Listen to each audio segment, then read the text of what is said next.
Hey, running friends. Welcome to the Wrinkled Runner podcast. I'm Sherry, the Wrinkled Runner. I'm over 50 and I love to run wherever I go, but Buffalo, New York is my home.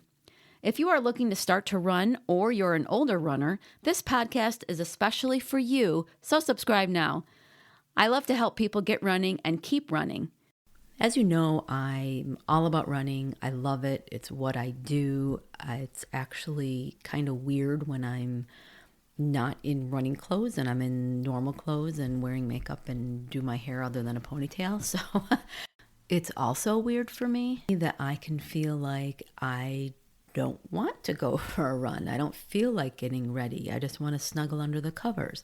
I live in Buffalo, New York, and so as you can well imagine, some mornings it is just not the most pleasant thing to have to get up and do. But in order to run with my husband, I have to get up at like 5:30 in the morning to be able to run with him, and that's like twice a week. So while I wouldn't trade that for the world, I am not a morning person. I don't think I'm an anything person. There's no time in the day where I'm just ready and raring to go. Yeah, I'm not a night owl. I could go to bed at 9 o'clock and be happy, except I'd wake up at 2 and then be up the rest of the night. I'm not a morning person. I'm absolutely not a morning person. I'm more just a not morning person than I am any other kind of person. So it's hard for me sometimes to get up and go out for that run. So because of that, there are some things that I need to do in order to psych myself up and get me out the door. So first of all, the big one is actually having a running buddy. So both of us, we might shove a run if it was up to one or the other of us. Having somebody that you're accountable to and that won't go for a run, if you don't go for a run, can be very helpful. I realize, though, that a lot of you may not have that. So what are some other ways to get ready to go? Because that is the issue, right?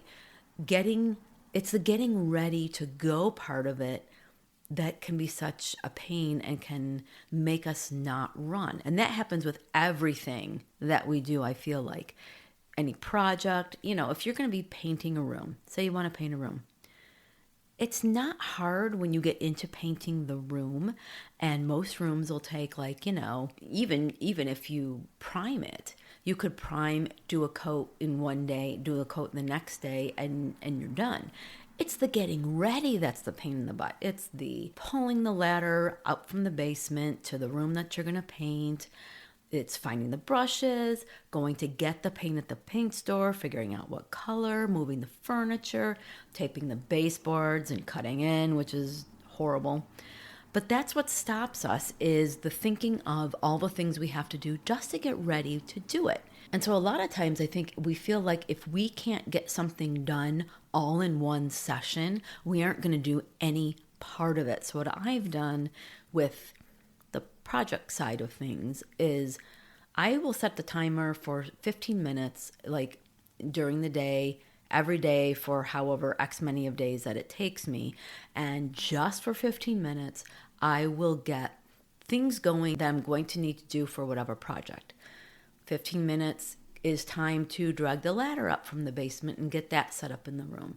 It's enough time usually to tape most of whatever room that we're going to be painting. It's enough time to find the brushes and, the little trays and all the things that we'll need and take that to the room. It's enough time to move the furniture out of the room. So anyway, if you do things up in chunks, then before you know it, you're ready to roll and get that room painted. And so try to think of all the things that you do in chunks and in segments of time that you can set a timer for just in the getting ready part of things. And I think you're going to find, like I do, that you're going to get so much more done, and your projects, you're going to be flying through your projects if you take that approach rather than feeling like you need to have an entire day in order to get all these things done. So that's about projects, not about running, but it does apply. So I get chunks of things done before the actual getting dressed part. which can be the hardest part, is the getting ready. So that's why for me, running in the morning is best, even though mornings aren't when I'm feeling my best, because then I get up, I do it, I'm done. I'm happy, I'm done. I don't have to think about it later on. I don't have to think, oh, I should have gone for a run. So unless I'm not doing anything for the day and I can just get dressed into my running clothes and then go later in the day, if I'm not running with my husband, generally morning is best. But whether you have to get up and go or have it to do later, check the weather, lay out what you're going to wear. Some people will sleep in their running clothes, but if you're menopausal or premenopausal like me, there's no way. The night sweats will mean those clothes will definitely not be run ready in the morning. They'll just be disgusting. So, but if you lay them out, even if you have to take them to work with you and change at work, that will go a long way into getting you ready to run. You can come home, you can just get out the door as soon as you can come home and get your running shoes on or whatever.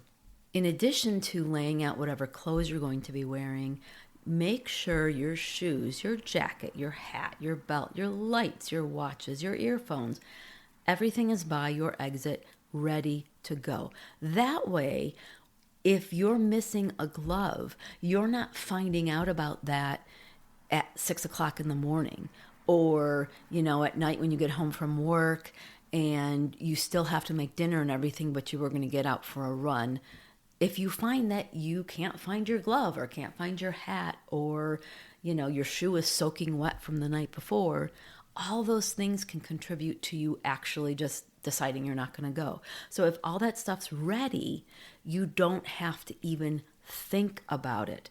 Earphones are charged up. I remember one time I left for a 20-mile run. I was training for a marathon, and my wireless earphones died about half a mile into this 20-mile run. Like I was far enough away from home that there was no way I was going back, but I was close enough that I had so much farther to go. And if I'm on a long run like that, I like listening to podcasts or music. And it was not only non-motivating and just kind of made me mad for the rest of the run, but it was also a pain in the butt because I had these useless earpieces in my head for 19 and a half miles. So make sure things are charged up, make sure they're ready to go, make sure you know where everything is. Another thing for me that makes getting up and out more doable is this, and this sounds nuts probably, but is I have a coffee maker in my room. It sounds crazy, but I am a caffeine fiend. And so I have one of those quick cup makers in my room that use K-cups. And while I get dressed, I can have a cup brewing before I even leave the room.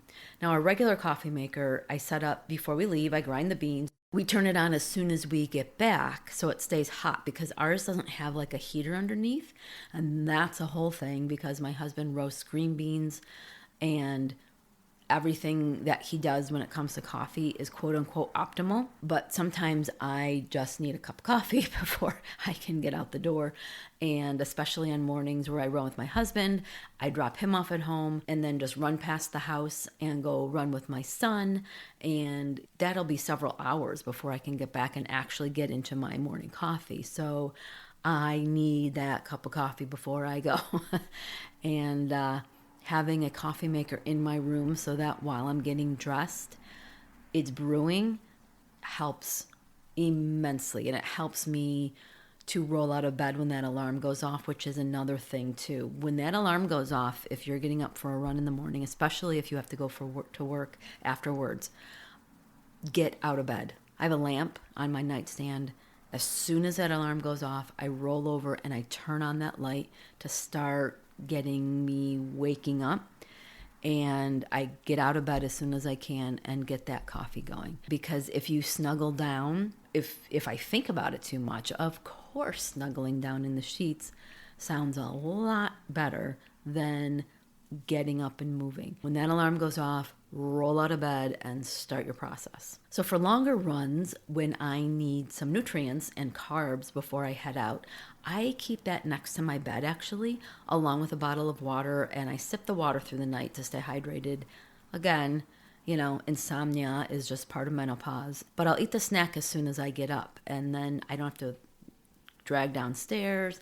I'm allowing enough time between when I wake up and when I run for that snack to get into my body. My husband takes a long time to get ready in the morning. He has this whole thing. And so when we get up at 5:30, we're actually not getting out the door until a little before 6. So if I can have that snack ready to go, if I'm going to drop him off and then do a longer run, then I can eat that immediately, even before I get out of bed. And so then that starts to work through my body without having to go downstairs and be like, oh, what do I want? Do I want a bagel? Do I want this? Do I want that? It's all set up the night before. So there are a bunch of excuses why we can't go for a run, but not feeling like getting ready for it does not have to be one of them. Eliminate that barrier, and then you can decide about the weather, or if your body needs a rest day, or if you have a niggle that maybe you should be rehabbing instead of going for a run.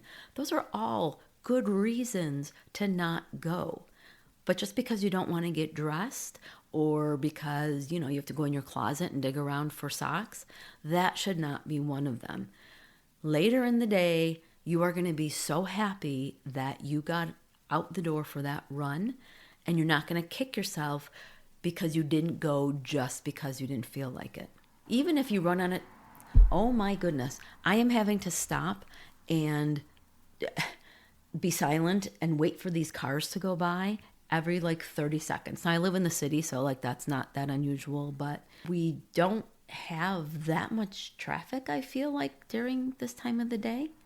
But the trucks and the buses and the speed at which they are going by has been insane. This whole time I've been trying to record. So if you hear a bunch of traffic, that's why. It's kind of nuts today. So anyway, even if you run, so I'm talking about even if you run on a treadmill in your basement after that rant, or if you have to go to the gym, get all that stuff ready to go. Pack your bag. I have a hoodie. My basement is cold. My house was built in 1900 or somewhere thereabouts. So my basement, stone walls, very cold. I keep a hoodie down there that I just put on and to start my workout, and then I can throw it off, because the thought sometimes of going down there where it's really cold is just not what I want to do. But pack your bag to go to the gym. Have that by the door ready to go. Whether you go before work, after work, whatever. Have all the things that could possibly be an excuse ready beforehand. Whether you have to do it the night before, whether you're going to go later in the day so you do it in the morning, whatever. Getting ready is key to making sure that your runs are getting done. So to condense this episode, identify all the things that are in your power to get ready. Figure out how to set up your evening or morning routine or whatever to make it as thought-free as possible, and get whatever you can ready beforehand, and then keep it up. Keep getting ready as consistent as the consistency in your runs. And I think that will go a long way into finding that getting out the door is easier and much more pleasant. I hope you enjoyed today's episode. If you know another runner who could benefit from today's topic, go ahead and share it. Do you have any running questions? You can ask me. Email me at sherry@wrinkledrunner.com, and if I can't answer your question, I will do the research to find the answer and share it with you. The questions I get from listeners like you help me develop episodes, so please don't be shy. You can sign up for my once-a-month newsletter using the link provided so that you can have all the Wrinkled Runner resources from the past month all in one place. I also have opened up my virtual coaching in addition to coaching one-on-one with those in the Buffalo, New York area. So head to my coaching page on the Wrinkled Runner website, which I will, of course, link to, and check out how we may be able to work together. Until next Monday, thanks for listening, and I'll see you on the run.